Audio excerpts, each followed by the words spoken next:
भारत की भाग्य रेखा व विश्व धरोहर गंगा गंगोत्री से होकर हिमालय के अमृत तुल्य नदियों, जलधाराओं, झील व तालों के जल संयोजन को खुद में समाती हुई देश के बड़े भूभाग को पुष्पित और पल्लवित करती है।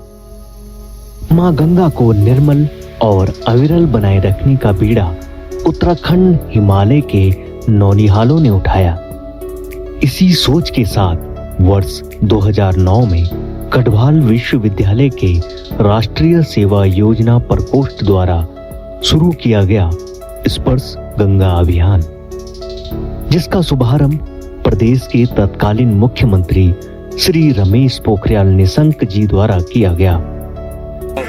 कि भविष्य के लिए हम अगर गंगा को सुरक्षित रखें, इसमें गंदगी न फैले, इसका सम्मान करें, और अगर हम गंगा का सम्मान करें तो अपनी माँ का सम्मान करें, अपने माँ बाप का सम्मान करें। ये संस्कार हम बच्चों के अंदर देना चाह रहे हैं। बहुमुखी प्रतिभा के धनी और ओजस्वी विचारों वाले माननीय निशंक जी ने इस अभियान को एक नई दिशा प्रदान करने का कार्य किया। इसका परिणाम यह हुआ कि स्पर्श गंगा अभियान देश का ऐसा पहला अभियान बन गया जो न सिर्फ स्कूल, कॉलेज व विश्वविद्यालयों बल्कि आम जन सहभागिता के चलते निरंतर अपने लक्ष्य की ओर बढ़ रहा है। यह अभियान राष्ट्रीय सेवा योजना में पाठ्यक्रम का हिस्सा भी है। 17 दिसंबर 2009 को तीर्थ नगरी ऋषिकेश की भूमि से डॉक्टर रमेश पोखरियाल निशंक ने इस अभियान का न केवल शुभारंभ किया बल्कि इस विचार को आम नागरिकों से लेकर विचारकों, चिंतकों, पर्यावरण प्रेमियों व धर्म गुरुओं सहित सभी वर्गों के समन्वय से निरंतर प्रोत्साहित किया। हमेशा उसको कहा जाता है जो जीवन देती है। हम हिंदुस्तान के लोगों ने गंगा से माँ का रिश्ता जोड़ा, गौ से माँ का रिश्ता जोड़ा, धरती से माँ का रिश्ता जोड़ा, हमने सरस्वती से माँ का रिश्ता जोड़ा, लक्ष्मी से माँ का रिश्ता जोड़ा, गायत्री से माँ का रिश्ता जोड़ा, और काली से भी जब धरती पर आसुरी प्रवृत्ति होती है तो उसके खात्मा के लिए भी वही दुर्गा पैदा होती है, उससे भी माँ का रिश्ता हम हिंदुस्तान के लोगों ने जोड़ा है।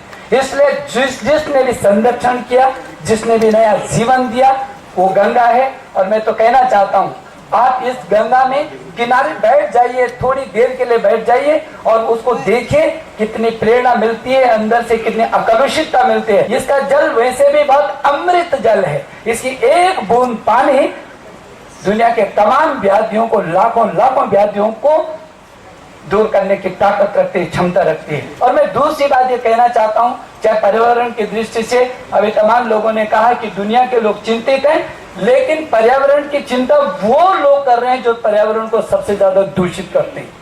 और इसलिए पर्यावरण भी तभी ठीक रहेगा, हिमालय सुरक्षित तब रहेगा जब उत्तराखंड के ये वन जो 65% वन है वो सुरक्षित रहेंगे, गंगा सुरक्षित रहेगी। क्योंकि जल संरक्षित नहीं रहेगा तो फिर वन संरक्षित नहीं रह सकते, और वन संरक्षित नहीं रहेंगे तो पर्यावरण संरक्षित नहीं रहेगा। और जहाँ वन और पर्यावरण की संरक्षण और गंगा का संरक्षण नहीं होगा, वहाँ जिस दिन हिमालय का संरक्षण नहीं होगा, वो केवल इस देश के लिए नहीं, पूरी दुनिया, जब हिमालय थोड़ा सा भी आहट करेगा तो पूरी दुनिया को उसका संकट का सामना करने पड़ेगा। वो छोटा संकट नहीं होगा। Several crores of people's life depend on these rivers.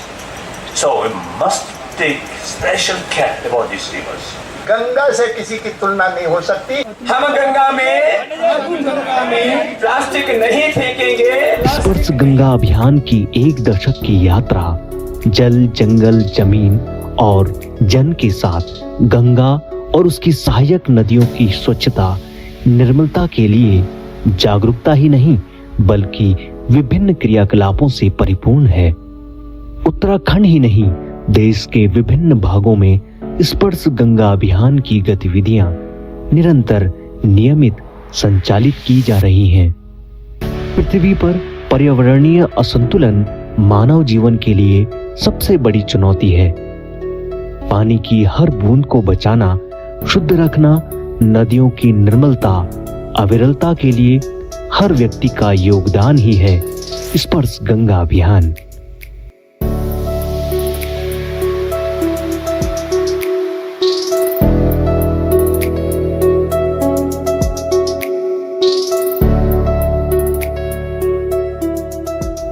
स्पर्श गंगा अभियान ही नहीं, विचार भी है।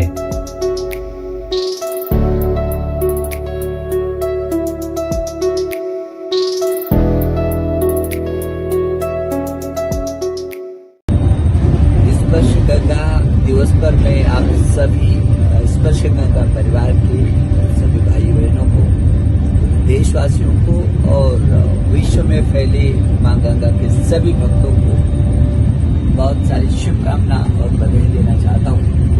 मुझे भरोसा है कि जीवनदायिनी मां गंगा की स्वच्छता और उसकी शुद्धता, पवित्रता को बनाए रखने के लिए आप सभी अपना योगदान देंगे।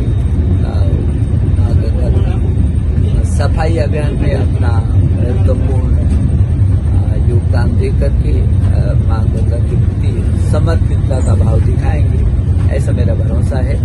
एक बार पुनः मैं स्पर्श गंगा दिवस के अवसर पर आप सभी को ढेर सारी शुभकामनाएं और बधाई देता हूं।